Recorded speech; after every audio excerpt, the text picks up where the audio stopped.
This talk is not my original talk. Let me rephrase it. This talk does not contain original content from me. This talk is a storytelling talk. This talk is what I've learned over the past 18 years, working as a vendor with a few really, really sharp teams. And then I got to wondering what brought these teams together and what kept these teams together. And the answers came from the leaders of these teams. So because I was good friends with them, I decided to call them up, ask them what their secrets were. And then when they finished narrating everything, I just asked them that, can I get up on stage and talk about this? And yes, they gladly agreed. And this is why we have this discussion over here. So the background of this talk begins with a presentation I did in Singapore 2 years ago. Before I begin, I definitely want to thank the people who have contributed to the contents of this talk. Dr. Igor Podebrad, Kelly White, dear friend of mine, Anup Sethi, quite a few of you know him, and my business partner Hiren, and Thomas Dulin, better known as Halvar Flake. So this is just a remix of their thoughts. So the story began in Singapore where Halvar and I did two keynotes, two very depressing keynotes. And we both walked away thinking like, oh goodness, is this what InfoSec has come to be? Thomas stated a very, very key point, which brought me to question the whole thing. Are we really we're really bringing the wrong army to the fight over here? The very fact is that attacks are a technical problem to solve, and defense is largely a political problem. And we're trying to solve a political problem with technology as our main weapon. And this is not working out. We see that right now. Technology does help us, but we really need to tackle the problem in the right space. So this was his keynote titled, Why We're Not Building a Defendable Internet, an excellent keynote. And then I was following him the next day. It's like, oh shit, it's a hard act to follow. And then I had my own thesis that if you really need to succeed in InfoSec, my keynote was titled The 7 Axioms of Security. So I was preaching all about making InfoSec from reactive to proactive. And while that is a good thing, the thing I realized while talking about this is that it is just preaching.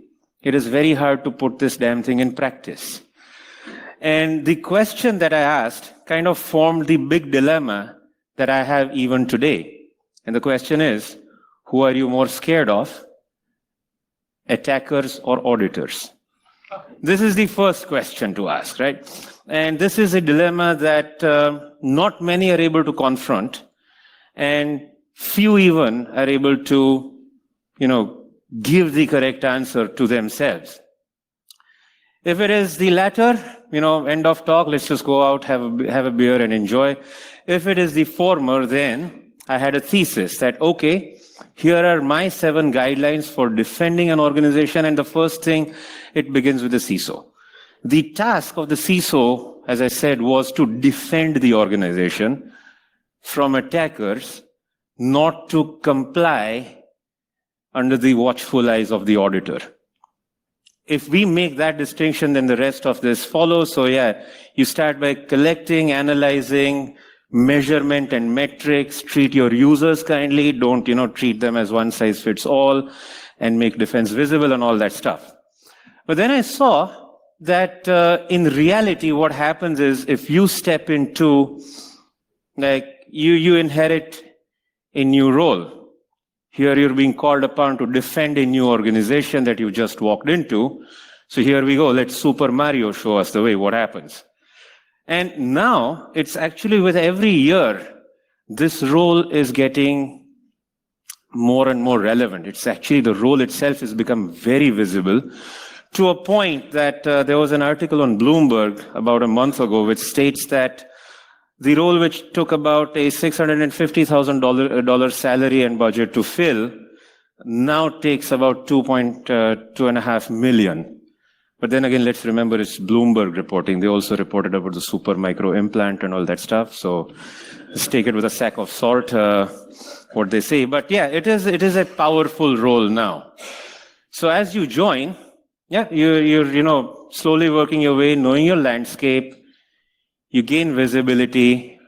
You gain a little bit of action. And then you get the all-powerful thing that we call budgets. Now that you have budgets, you've got power.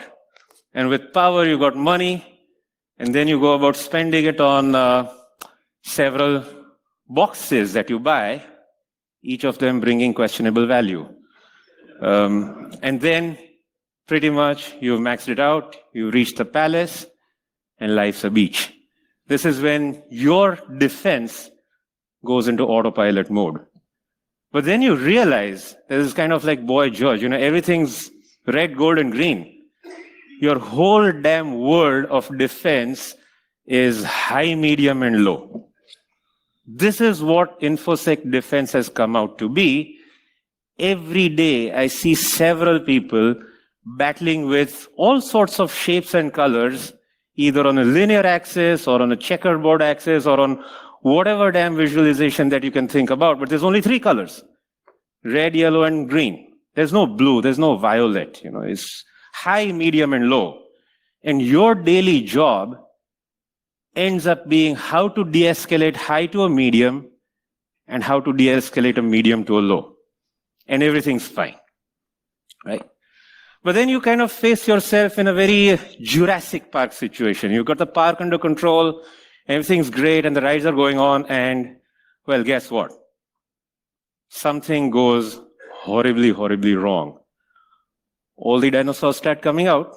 You never factored for them because you're only focused on totaling up the number of active dinosaurs, and that total was great. In fact, Jurassic Park is a brilliant story about the failure of simple human assumption. They said, yeah, we've got to have an X number of dinosaurs in the park. Go ahead, count for them. They're all there. They're all accounted for. They never did a total count on how many living dinosaurs there were. And there were a lot more than what they estimated them to be because the dinosaurs switched DNA and replicated, and suddenly new threats have come to light. And all of a sudden, these creatures pop up where your products are doing your blinky lights thing, and things do not look as bright and beautiful as they used to. So while you're wondering, how the hell did these things come about, you're now put into the hot seat. And sooner or later, the board's going to ask you questions. And you're going to have to face them. And then what are you going to do? You're at this point of time, you really don't have time to think. You're just going from putting out one fire to another until you decide, okay, time to move on. And then a new world begins. You just go do it all over again. But then you realize that, can I do something different? Can I not cut this Mobius strip into 2? And you'll realize that when you start cutting up a Mobius strip, the strip actually doubles itself. And that is the beauty of a Mobius strip. It is this kind of a dilemma that you're trying to caught into, how do I control C this loop over here? Now, this was the situation that both Halvar and I faced, saying, okay, do we really just despair and call it a day and forget it and just go back to writing exploits and doing IoT stuff and whatever it is? So Halvar went on to doing cloud optimization, which is in fact a fantastic thing. His whole game is to reduce spend by optimizing code on the cloud, which is brilliant. I still kept on doing this thing. But I decided, let's take a look at it. Let's look at everything boils down to relationships, right? You want to succeed in something, let's analyze the relationships. So your CISO's relationships, there's basically 4 camps that you're working with. You have, of course, the policy and the process type of relationships with the board and the regulators. And you have the technical side of the relationships with your IT vendors and your team. And the diagram which can best describe these relationships has appeared in ancient medieval texts. And this is what's going on. And in here, you're trying to keep the whole show going and still keep a happy face. So what's really happened? What has the current solution been? And Tom's keynote also kind of nailed this really well, that we've ended up taking technical defenses to a political problem. And typically you have like I would not even use the word buffet, because a buffet doesn't begin to describe how many choices there are in the InfoSec product landscape. So most of your defense decisions are made by choosing from a market full of poor products. And the decision that ends up being taken is that let's buy one of each. Let's go for a portfolio purchase. And you then end up with a lot of security debt on hand. And last year, if you're here at 44Con, you would have heard Shah van der Walt talk about the accrual of security debt. And he actually put the numbers on what it will take to pay off the interest, or if a debt goes toxic, what happens to you. Another fantastic train of thought, but we shall not get into that topic. In fact, it's only this year that I've actually started seeing some meaningful campaigns come about on LinkedIn. One of them campaigns is called Say No to Another PO. The campaign to stop CISOs from buying random vendor crap. You know, it's actually funny, but you can feel the frustration several professionals feel that this is not really solving the problem for us. So if you break down the problem and the approach to the solutions, we're also noticing another pattern over here, that in InfoSec, we've built up a culture of toil. And there are two cultures over here. This was made very relevant with a tweet that Dino Daizovi sent out in May. And he said that today's organizations in IT have scaled extremely. I mean, you now have the FANGs and you have like gigantic systems. There's no concept of perimeter left. Even like there's stuff all over. How do you start defending when code is growing so rapidly and you're only bringing toil to the defense? But this is also a matter of culture. You know, it's a matter of thinking how we're going to do our InfoSec defense. And I realized there was this diagram that was floating around many years ago, which I've screenshotted and I liked. And this is the one I want to explain over here. That for any given task, there's two approaches to it. There's the geek approach and the non-geek approach. You both start out manually to begin with. And of course, with the task size on the x-axis, the time taken is going to scale sort of linearly. At some point, the geek becomes frustrated and say, like, this sucks. I don't want to keep on doing this manually. Spends an inordinate amount of time writing scripts. And the non-geek keeps on working because they're winning. They're really achieving a lot more than the geek is. And they, in fact, even make fun of the geek's complicated method, right? Like, we've got stuff to do, man. Why are you still sitting writing scripts? But at a time of inflection comes where, you know, you suddenly start winning and the other dudes can't cope. And this is the reality. This is what the toil culture has done. To paraphrase Dino's tweet, is that the problem with toil is that it's addictive. You feel like you're making progress because you're now busy fighting fires. And if your team is created from people who prefer to toil, you'll never be able to scale with software. So this is what we're facing right now. Everything was working great until a few years ago, but this is not what's going to work for us in the future. So I didn't know, like, okay, what's the answers over here? And at this point, I turned to three people that I've worked with as a vendor, as a part of their core InfoSec team, and as a very good friend with British Telecom, with Zions Bank, and with Commerzbank. And these are the lessons I've learned from talking not only to several of the team members, but also to these leaders directly. And then we realized that, okay, there is a way out of this. So first, I'm going to share with you some thoughts put together. The first thought was that let us recognize what we call as the cybersecurity asymmetry dilemma. There is a camp of haves and there is a camp of have-nots in terms of cybersecurity capabilities. The haves are capable of custom stuff. They're able to do custom analytics, custom threat detection, and custom response, and they're able to rise to meet the cybersecurity challenges on their own. The have-nots are not capable of pulling this thing off from within. And this begins by recognizing what cybersecurity is. Do you own your own cybersecurity? Do you treat it as an issue that is worth fighting for? Or do you treat it as a necessary evil? It goes back to the first dilemma. The camp of, basically the camp of haves, they have, in a way, it appears that they've sucked up all the talent. And they're able to pull things off. And the talent stays there. And the others are purely dependent upon commercial solutions. Now, how do you cross that bridge? And this is key.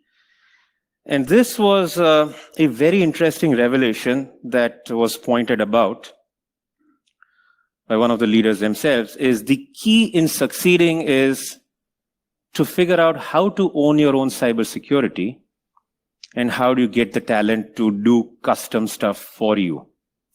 And this can only happen when you build swarm intelligence.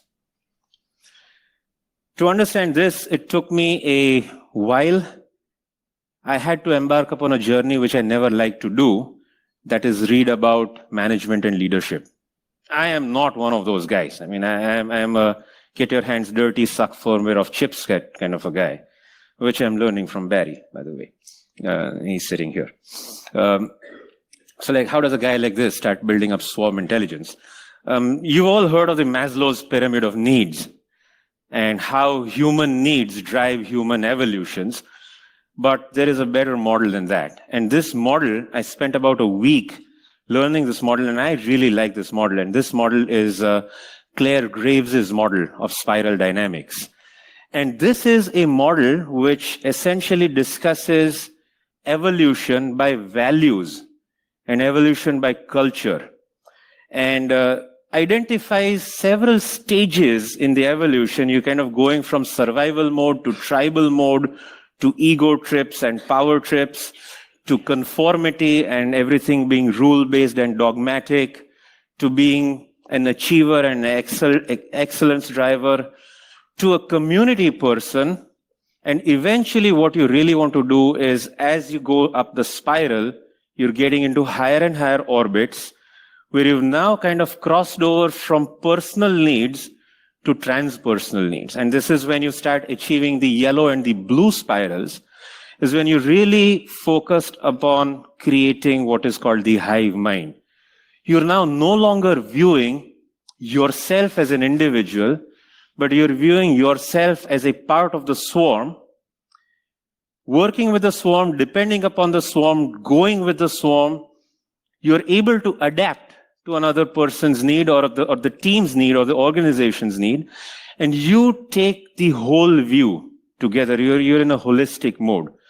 So it's basically up to the leader to essentially grow the team into the hive mind. And the idea is, you set the swarm to tackle any obstacle, they will figure out how to do this. You don't have to tell them how to do it, they'll figure it out and they'll tackle it the best, because the swarm mind works way better than a single individual's mind.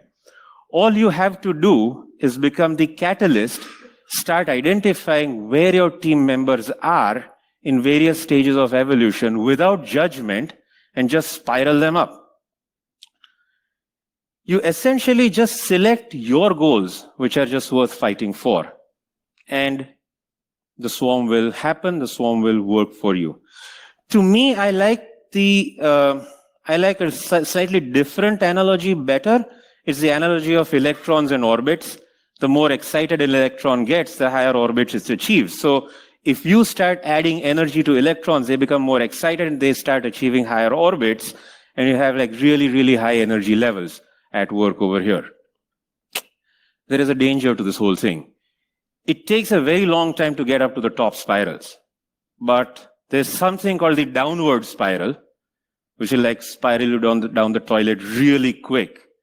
And deorbiting is a thing. It does not take much for something to fall out of place and the whole swarm starts deorbiting. The cascade effect is really, really quick. I have seen teams fragment in a matter of weeks what have taken years to build up good teams. So it doesn't really take much to deorbit. And this is where all hinges upon the leader. It's about you as a leader keeping it together. What does it take to do that? So your first focus is on, once you've built the spiral, how do you nurture the spiral? And there are 4 aspects to it. The first is a reflective aspect, like who are you? And it's a very key thing to reflect upon what you are and what you're doing. The next is all about protecting the swarm. It's a fragile system. Third, it's all about empowering the swarm. Unless you see yourself as a part of it, you're not going to be able to empower it. You as a leader are not different than the swarm. You are the swarm. There's an equal footing. And fourth is, with external entities, you need to form really, really strong partnerships. So let's look upon each of these stages one by one. Let's talk about reflection. Who do you see yourself as? And there are several dimensions. Are you a catalyst? Do you see yourself separate? Do you see yourself superior than the team? Do you have a sky is falling attitude? Are you more focused upon capabilities? Are you pushing back with the business? Are you resisting? Are you transparent? Do you listen? Do you trust? Do you bring about trust? These are all the questions you need to ask and figure out where you are. When it comes to your swarm, you need to define what the core DNA of the swarm is. And this is what I want to quote what Anup said. It best is categorized as a skilled bunch of anarchists.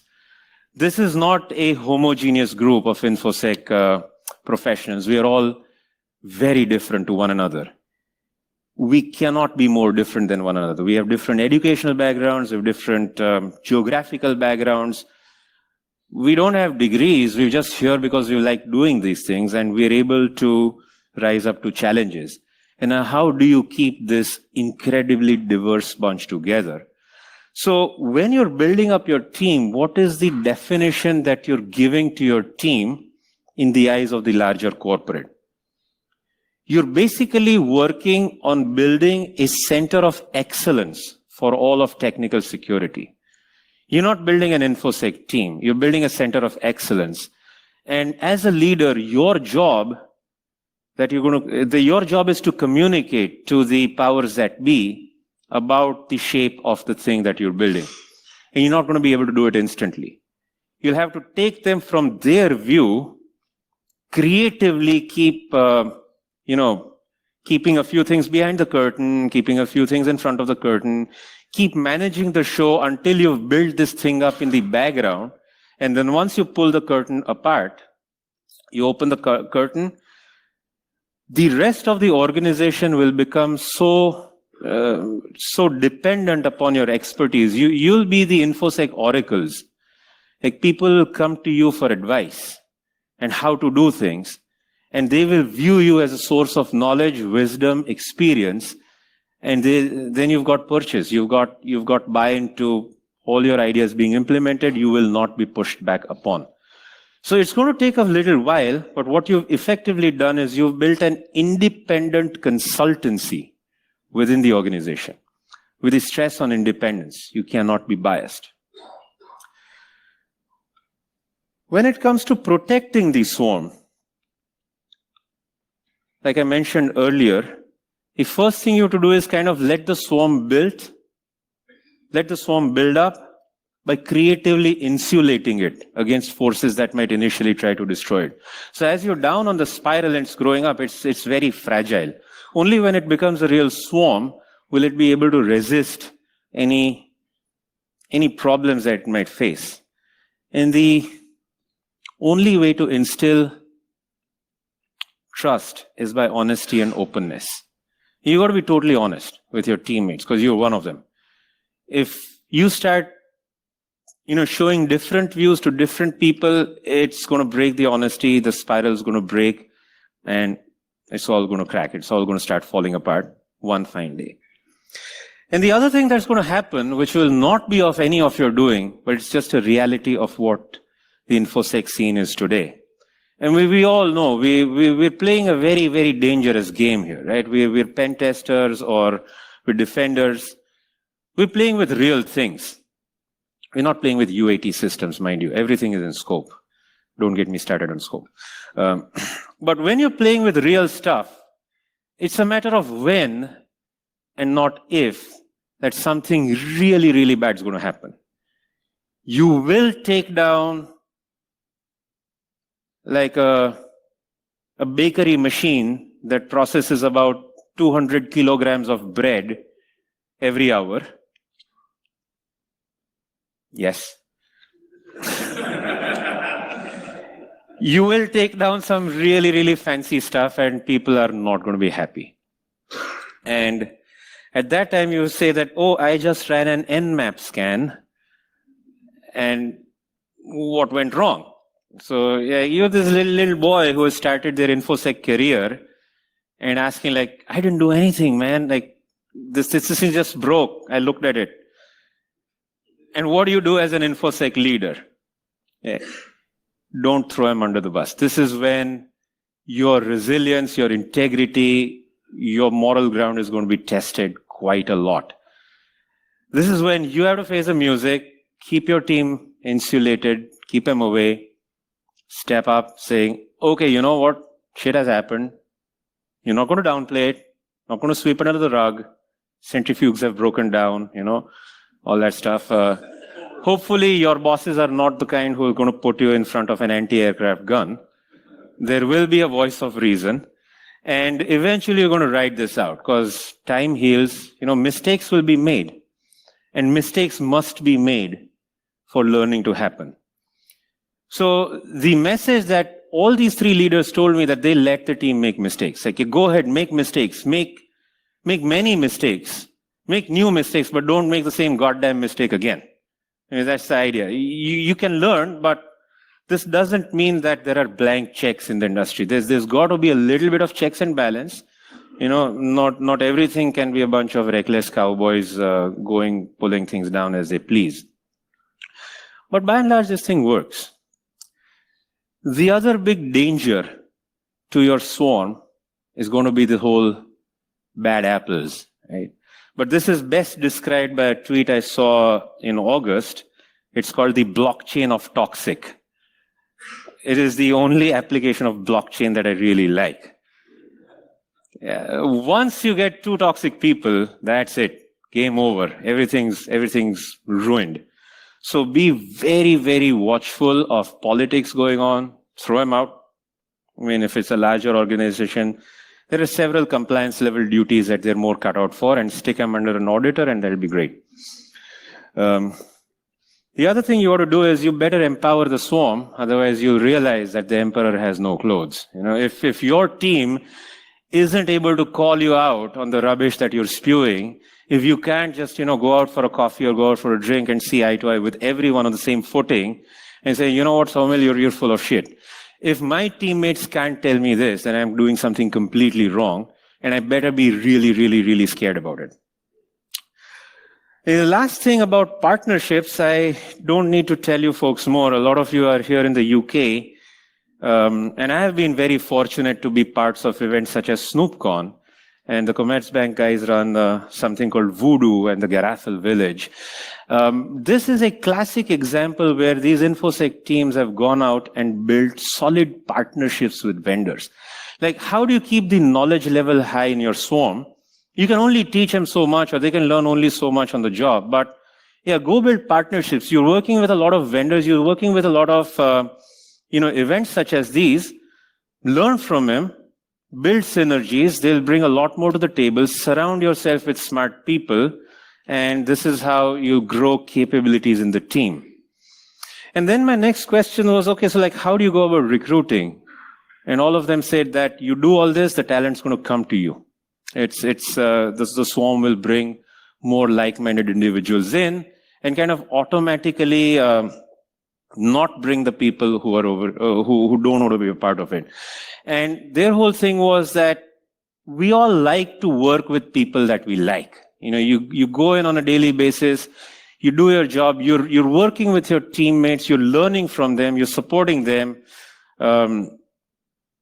Like I was talking about firmware extraction, and the tweet I got from one of the folks who's doing the lock-picking thing is like, yeah, I don't know how to do it, but my colleague, I just, send them the chip over mail, and then just send me a pen drive back with the firmware extracted. It's like black box as a service. This is what teammates can do for you. And this is why you love working there, and you don't want to change this thing up. So this kind of brings me to the title of the talk. So really, what is the CISO's dilemma? And at the core, there's only one choice that you have to make. You have to pick a side. And whose side you pick? Your own side or your team's side? There are roads ahead for both of these. If you pick your own side, it has a growth story, no doubt about it. But it's an individual growth story. You definitely will be facing the Mario Mobius. Sure, you like kind of grow in terms of your finances or powers or organizational reach, but you'll still be within the same loop. Or you can decide to take the team side, build up the swarm, stand on shoulders of giants, and they'll take you to heights which you've never really dreamed about. And it's all going to work together.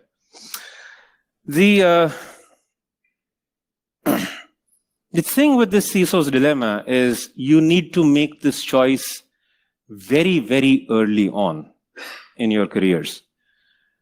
Which side you're going to take. You can't hedge this. You have to make a very clear choice. And there are trade-offs.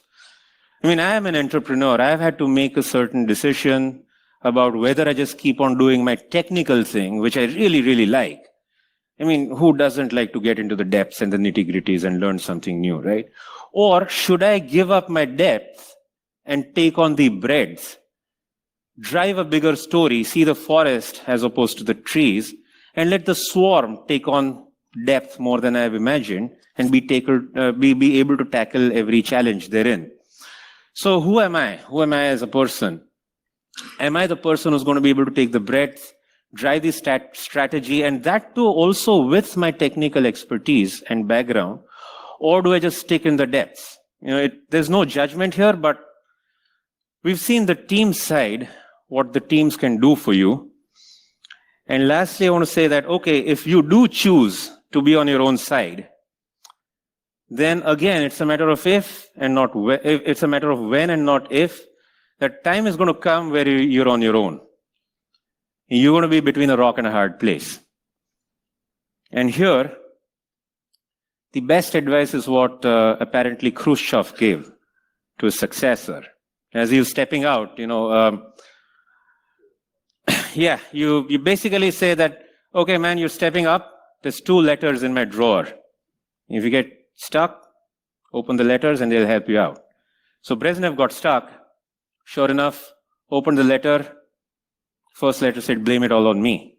So he blamed it all on the old man and everything worked, great. But then you get stuck again. Open the second letter, says sit down and write 2 more letters. So with this, I conclude. Thank you very much for your time and attention. I'm open for questions, criticisms, or whatever else you may have. Thank you very much. Have at it. So, clearly, you've got... Hi, my name's Dave. Clearly, you've got a spiritual model of what I would perhaps call ethics. Yes. And this is what David Lacey, who originally wrote ISO 27001's forebears, calls the metaphysical model. So you are building on the shoulders of giants. Thank you. Thank you very much. Yes, it is. Yes, the core word over here is ethics and values. I think at some point you realize that this is what all that matters, really. Thank you. Any others? I'm sorry, I'm not able to see through the lights to the last rows. But if you have, yeah, wave your hands, like shout. Alina is going to come with the mic, and